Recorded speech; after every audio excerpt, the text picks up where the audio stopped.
Cue the French music this morning. Can we get some baguettes and cheese out here? Thank you.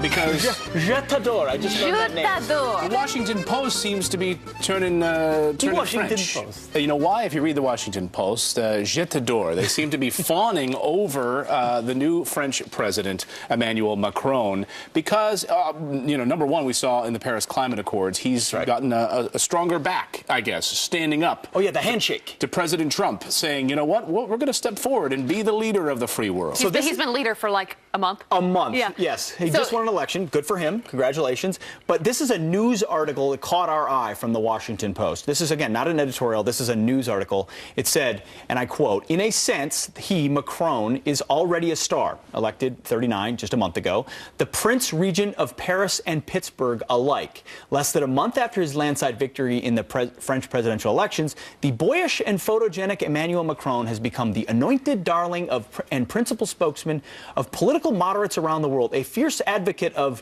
radical centrism, whatever that means, globalization, and following President Trump's watershed decision to remove the United States from the Paris Accord, curbing climate change." Globalists. He's representing the voice of the globalists. That's right. Which apparently is the voice that the Washington Post wants and holds up. And his boyishly good looks. What if he weren't attractive?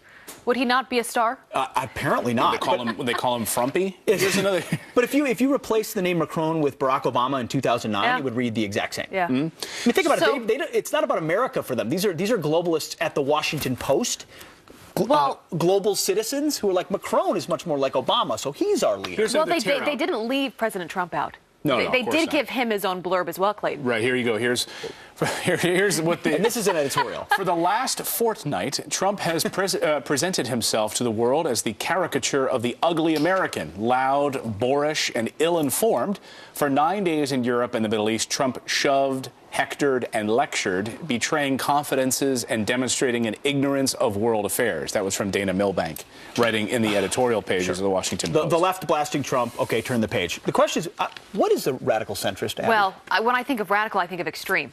So if you're talking politics, you would think you're on the extreme right or you're on the extreme left. So if you're, I don't think it's possible to be a radical centrist. Radically in the middle. He's a radical centrist. Do you think they use terms that are just, that confuse us to make them feel like they're smarter? We're like, oh, we must 100%. Just not understand what it means. That is exactly what the elites do. So that means you're not radical enough. You're just radical and not taking any position at all. You're not smart enough to understand what radical moderates are.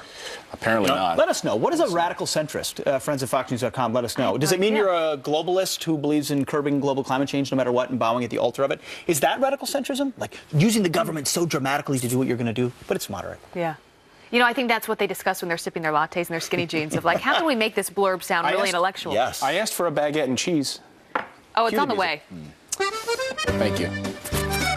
All I get's the music. French and friends this morning. All right, coming up. It's